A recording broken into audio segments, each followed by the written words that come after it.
So I'm Nigel Calvert, I'm a consultant in public health medicine at NHS Dumfries and Galloway. Andrew Rideout from the Public Health Department. Hello, I'm Richard Smith, I'm a Health Improvement Officer in the Public Health Department. So here we are today in this lovely afternoon in Crichton Gardens, enjoying the beautiful weather we're having for the time of year, but it is very cold, and one of the things we've been thinking about is giving folks some advice about how they might be able to keep well, in the winter. So Richard, what tips have you got for people to try and look after their health this time of year? Well, one of the things about this time of year, obviously January, new year, new challenge, is if people can be a wee bit more physically active. Physical activity brings huge benefits. It reduces your risk of heart disease, stroke, certain kinds of cancer, can lift your mood, and it can be simple things like just walking a wee bit further. Really, you should do 150 minutes a week of physical activity, and that can be broken down 30 minutes a day roughly, but it can be 10-minute bouts. So even just walking a wee bit further, if you've got a sport like swimming, cycling, badminton, bowls, something like that. But equally it can be things like housework, gardening, maybe not so much today, but anything that gets your heart moving and you're moving about is really good for your physical activity. It's really good for your health. Thanks, Richard. Yeah. I know a lot of folks who are watching might not be quite so mobile as others, so there are some advantages even just to moderate exercise. There is, yes. If you do have problems with mobility, if you can get out and do something, it does help. But even people that have problems with their joints, even just chair-based exercises, stretching, making sure that they're sitting properly. And there is chair-based yoga that you can do. So if you have got access to the internet, you can look on the internet for various exercises that you can do. And even just 10-15 minutes of doing something a wee bit different.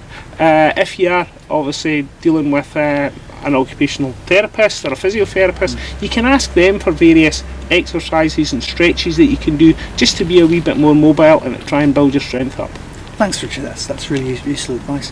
And Andrew, I know we were talking before about some of the kind of infections and flu-type things that trouble us this time of year. Have you got any advice for people about that? Yeah, well, exactly. So before Christmas we were talking about the flu vaccine. Indeed. That's come and gone now. But we seem to see the benefit of that. There's much less flu this year than there has been in other years, because the vaccine hopefully has been very effective this year. Yeah, I heard it's a good match, isn't it, for the H1? Yeah.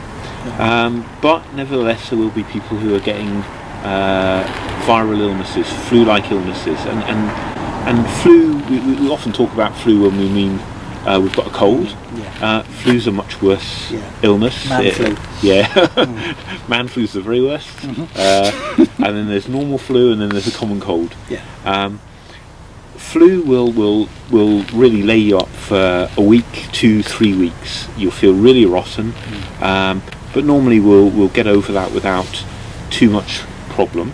But there are some folk who are more vulnerable. Of course, if they've got long-term health problems, they've got poor immunity for other reasons, and they get the flu. These are folk who are offered the vaccine, but if they do get the flu, they should maybe speak to their GP about other possible treatments for them. But for most of us, we don't want antibiotics because it's a virus. Antibiotics won't work. Of course, It's just looking after yourself. Staying at home so you don't spread the infection to others. Drinking plenty because you can quickly get dehydrated. And taking common over-the-counter medicines, paracetamol and ibuprofen, until you get better. Thanks, that's really good advice. Thank you. And the other thing I wanted to say a little bit about, and perhaps discuss, is just the weather and the coldness, and the importance of keeping warm really for people. Because I know there's very good advice about people's houses and the heating, and sometimes people struggle to afford big heating bills, and it's a worry for people, I know. But there is some good advice which we've given for a few years about keeping even just 2 rooms at a good temperature. The room where people spend most of the day, should be comfortably warm. And then so that there's not too much of a difference when you go to bed. People recommend keeping the bedroom at about, I think it's about 18 degrees centigrade, about 65 in old money. So and that will go a long way to help keeping people well, because there's a well-known pattern, with injuries and illness when there's a cold snap. So on a day like today, it's icy, you may get people falling over, breaking bones, etc. Then perhaps a couple of days later we sometimes see, very often actually, an increase in angina and heart trouble, that kind of thing.